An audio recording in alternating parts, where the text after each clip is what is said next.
Suite de l'affaire Giboulot, le jugement a été reporté au 7 avril. Jugement de M. Giboulot qui ne veut pas se soumettre à un arrêté préfectoral lui ordonnant d'inonder ses vignes de pesticides afin de lutter préventivement contre une maladie potentielle mais qui n'est pas répertoriée pour l'instant dans la zone concernés. Convient de rappeler cet élément parce que les détracteurs de M. Giboulot essayent de faire croire à l'opinion publique qu'il y a actuellement une attaque de la cicadelle porteuse de la maladie de la flavescence dorée, qu'il y a actuellement une attaque dans le vignoble et qu'il convient de circonscrire cette attaque. C'est faux. Il n'y a pas de maladie de la flavescence dorée répertoriée dans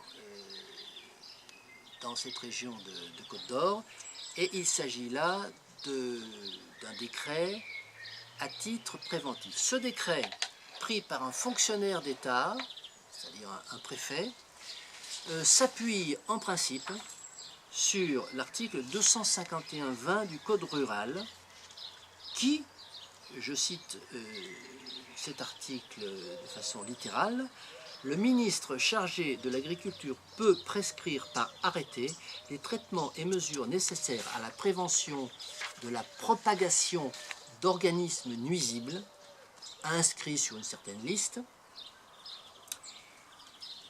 Il peut également interdire les pratiques susceptibles de favoriser la dissémination des organismes nuisibles selon les mêmes modalités. Il y a donc deux problèmes. Il y a un premier problème technique d'appréciation sanitaire. Est-ce que la propagation d'organismes nuisibles, c'est cette petite mouche, la cicadelle, qui provoque une maladie du feuillage de la vigne, ou bien est-ce que la propagation d'organismes nuisibles, c'est la propagation des organochlorés, organophosphorés et autres produits toxiques qui sont contenus dans les insecticides qu'on demande d'épandre. Ça, c'est le premier problème. Le deuxième problème, qui n'a pas une importance moindre que le premier, c'est un problème juridique par rapport à la liberté individuelle. Le respect de la liberté individuelle est à deux niveaux. Le premier niveau, c'est interdire des pratiques au sein de l'espace privé. On peut imaginer qu'un individu libre à l'intérieur de son espace privé puisse être interdit de faire certaines actions qui pourraient engendrer des propagations ensuite dans d'autres espaces. Mais là, on n'est pas sur ce premier niveau qui est d'interdire de faire, on est sur un niveau de contraindre de faire. Donc il s'agit de contraindre un individu qui est dans son espace privé à enclencher une action. Donc, le problème juridique reste quand même posé. Est-ce que ce type de loi, qui est une loi qui contraint de faire quelque chose dans un espace privé, ce type de loi est-elle compatible avec la Constitution et notamment avec la Déclaration des droits de l'homme dans l'article 4 et dans l'article 5, qui sont les deux articles qui traitent de la liberté individuelle. Ce problème doit être posé, il ne l'est pas, il le sera peut-être au cours du développement de cette affaire, mais en tout cas, il met en lumière cette contradiction qui peut y avoir entre les mesures législatives qui sont des mesures de contrainte dans un espace privé et le respect de l'application tout simplement des préconisations de la Déclaration des droits de l'homme. Pour terminer et pour revenir sur l'aspect technique de cette affaire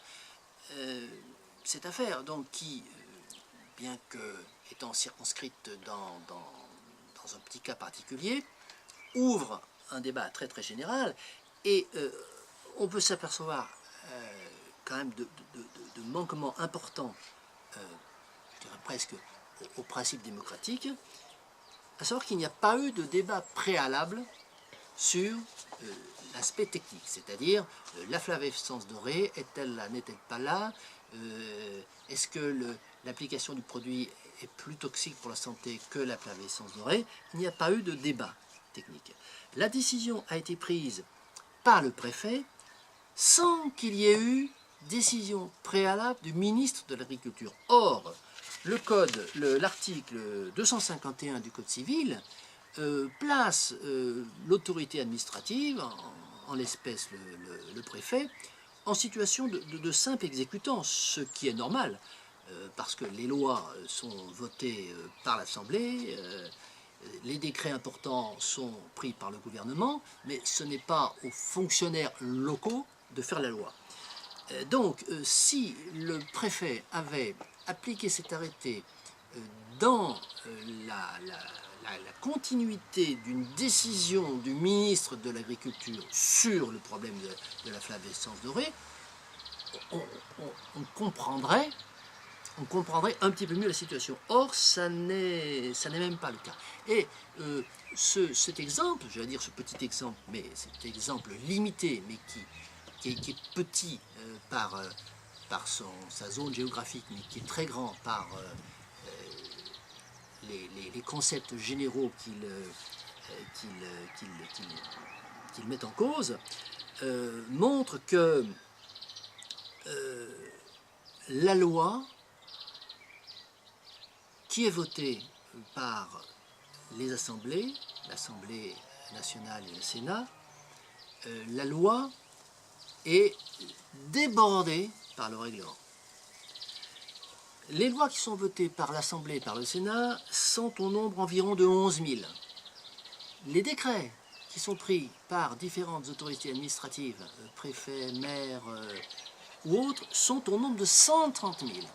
Ça veut dire que il y a 10 fois plus de lois qui s'appliquent avec une rigueur identique aux lois qui sont prises par l'Assemblée, qui sont prises par des agents de l'État et qui n'ont aucun mandat électif et aucune validité démocratique.